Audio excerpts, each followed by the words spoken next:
What is up, guys?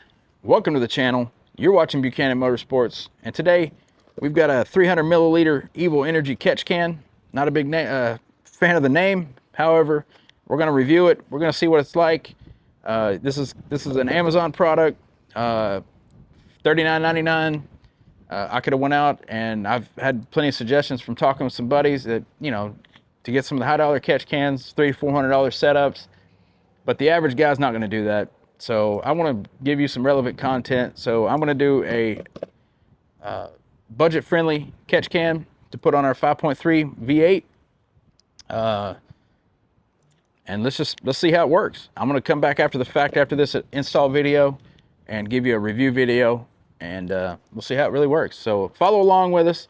We're probably not going to do it exactly like everybody else does it. We'll do our own thing like we normally do. See what we come up with. Appreciate you guys watching. If you like what we're doing, give us a like, comment, and be sure to subscribe to the channel. Thank you.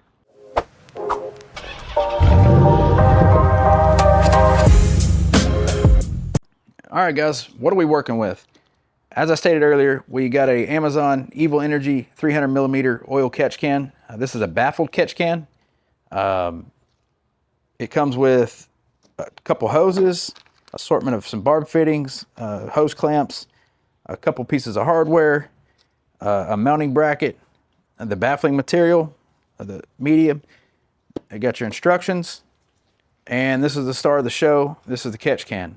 This is the non-vented version.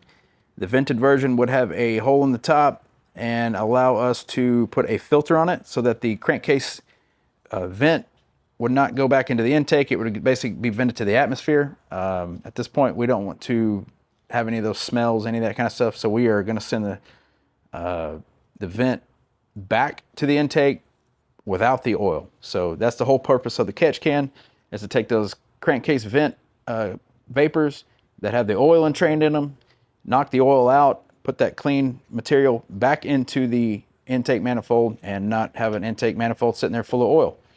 So that's what we're going to do. The only thing that did not come in the kit that you see over here is this particular bracket. This is a bracket I've been working on ahead of time. This is not a final rendition of this. We're probably going to shape this up a little bit more and then paint it up before we do it. I'll take you over to the truck, show you exactly what we got going on there, and we're going to get this thing installed. All right, I went ahead and removed our engine cover, 1/8 millimeter on the top. So what are we going to be doing here, guys? First of all, we're going to need to get these 3 10 millimeters off the top so that we can get to this line right here. This is going to be the line that comes off your driver's side valve cover.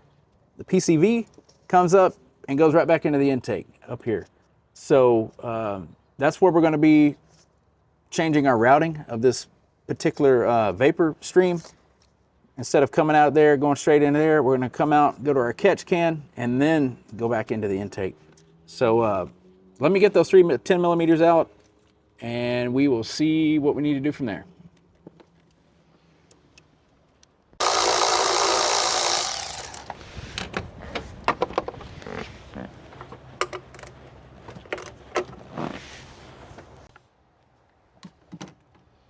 All right, we're going to set that back up out of the way. All right, now that we got the 3 10 millimeters out, got that plate taken off, we are going to get to this guy right here. This is the, again, the PCV vent coming back into the top of the intake. We're going to get this line out of the way, and then we will show you exactly how we're going to mount this catch can, which is the only kind of unique part of this deal. And then we will get our lines run, get everything mounted up. All right, guys, we're going to get in here, get this line pulled off. Be very careful with it again. Oh, so that pulled out of that rubber. So we want to try to get that rubber off of there. That's where our new hose is going to go for returning back to the intake. I'm going to work that around. There we go, got that off. And just as you can see, just by pulling that off there, you can see how oily all that is. That's what we're trying to avoid.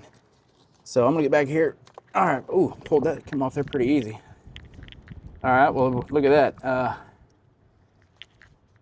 That particular line back there on the PCV was split. So very good potential source for vacuum leak.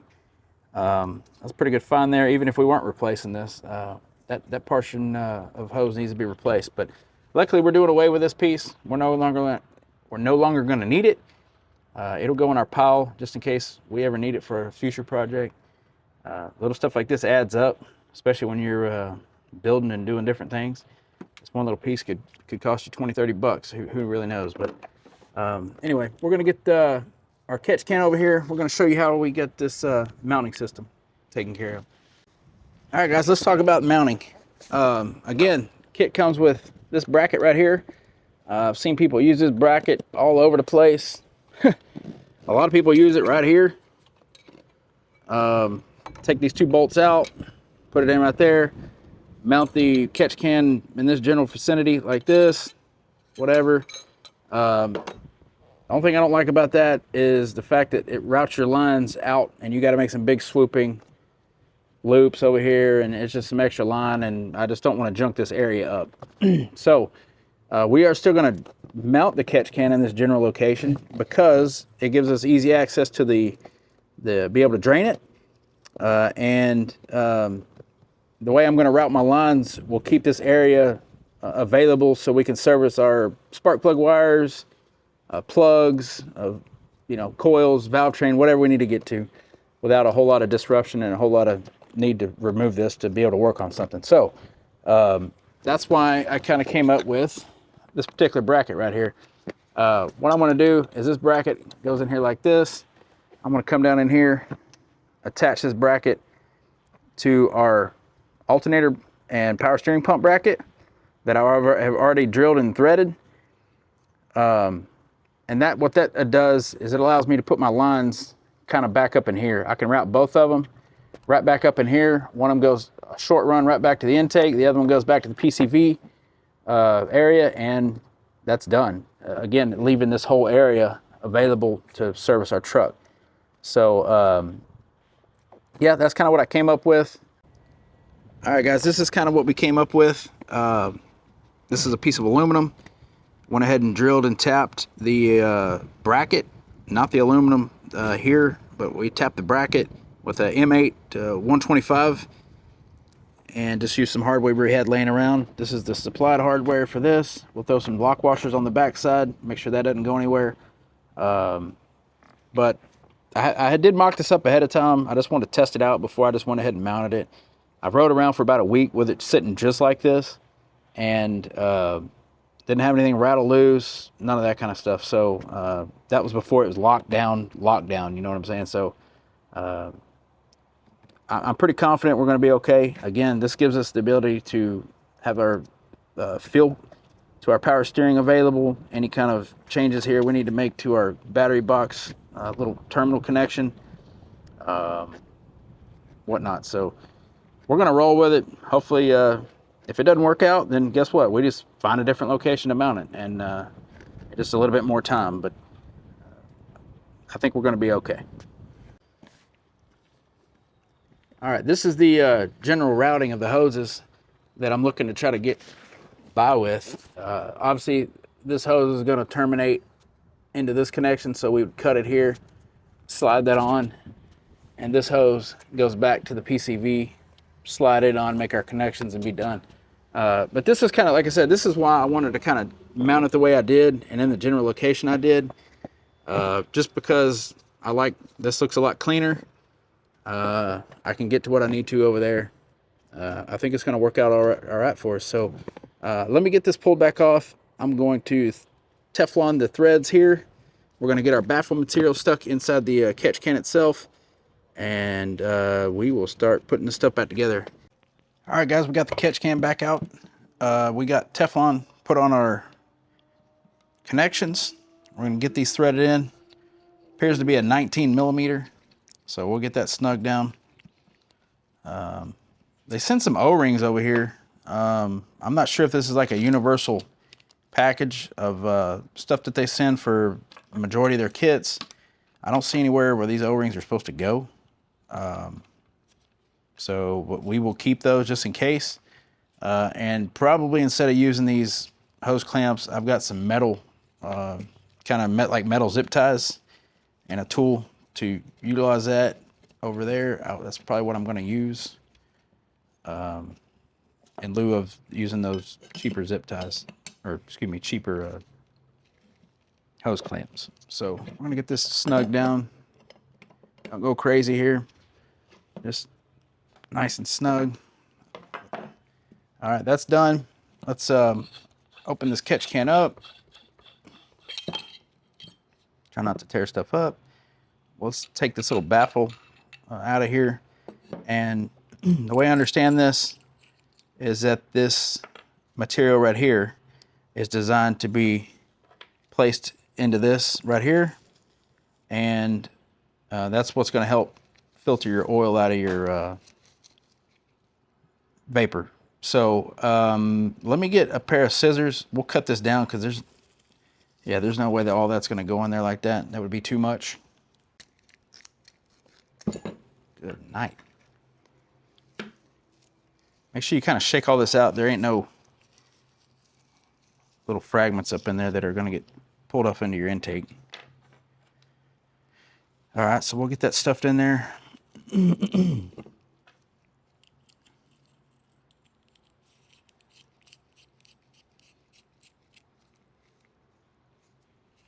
That tight so it doesn't want to rattle loose. And this part will thread back into the housing.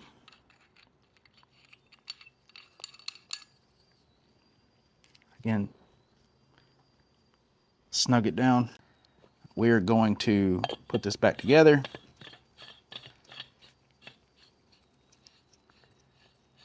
All right, nice and snug.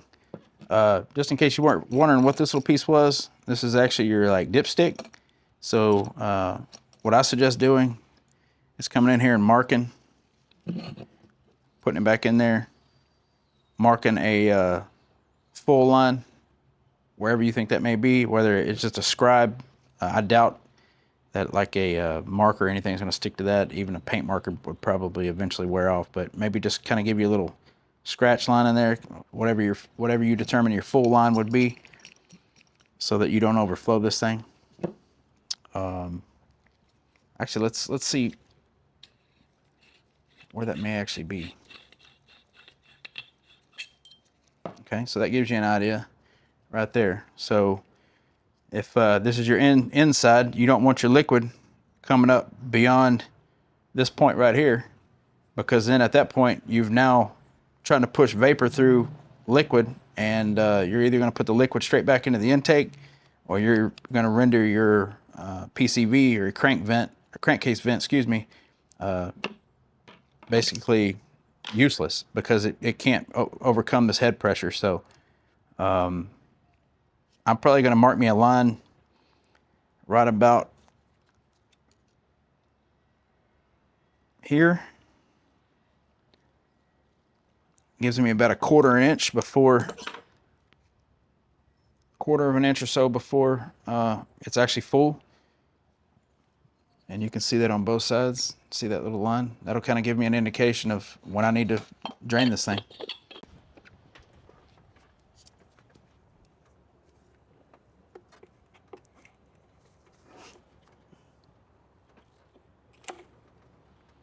All right, got that cut.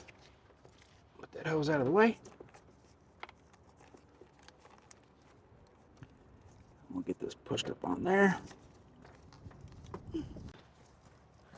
We'll measure this one up. Somewhere right about in there.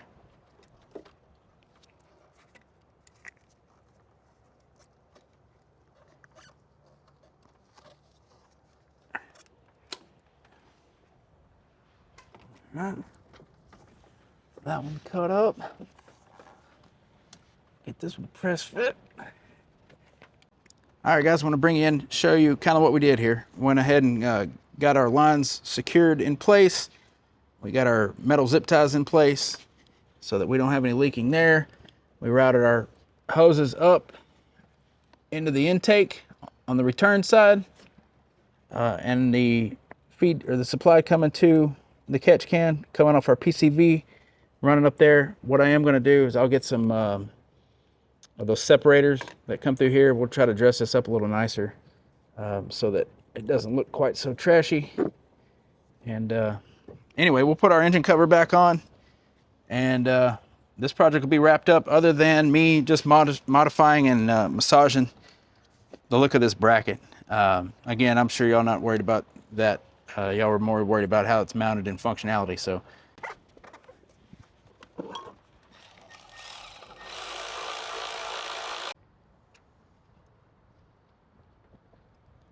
just like that, guys, we got everything buttoned back up. It's installed. We're gonna, like I said, deal with that bracket, make it look prettier off camera. Let's fire this joker up.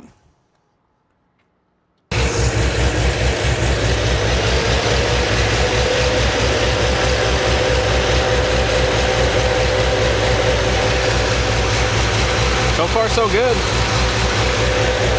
I'm gonna check for some vacuum leaks. I'm gonna call that a success. We're obviously gonna test this out. We'll go run it around. Today is the 3rd of March. So just kind of giving myself a little bit of a reference on when we installed this, and when's the first time we're gonna have to drain it. See how many miles we're at. We're at 235, 957, 235, 957. We just got done earlier changing the rear pinion seal that decided to leak on us. So we've got a couple entries we need to make into our spreadsheet that I keep on this truck of all the changes, modifications, maintenance, all that kind of stuff. So we'll get all that entered in there, but we're gonna keep an eye on this in the next coming days. But so far, so good. All right, guys, that's gonna wrap this catch can install video up. Again, we're gonna follow this up with a review video sometime here in the near future. I wanna get some test miles on this system now that it's installed, and give you some real world kind of review. So again, I could have went with a system that was 4 times as much as this. That's not gonna be what your average guy uses. So I wanted to appeal to, make it more relevant to the everyday guy. The systems are the same. I don't care how much you pay for it. It's gonna do the exact same thing. It may be a little bit more flashy, a little bit more custom, but if you're just trying to get the job done, this appears to be like it's gonna be more than adequate. The only thing I would suggest is if, you know, based on your usage, what type of usage you do and how much that 300 milliliter vessel actually fills up, you may look into a one that holds a little bit more volume, so you don't have to drain it as much. You can also find the ones that have the drain petcock on the bottom, so you don't have to take the bowl off and worry about spilling that out everywhere. There's different options out there, but this is gonna be, hey, that's an Amazon product. That's gonna be, I need a catch can. Let me grab that one real quick. That's what we did so we could appeal to everybody. So we appreciate everybody watching. If you like what we got on this channel, you like our videos, make sure you subscribe. That really helps us out. If you like the video, make sure you put the like button on the video, and throw us a comment, man. Let us know how you think we did. We appreciate all you guys. Thank you for spending time with us and watching our videos. We're gonna catch you on the next one.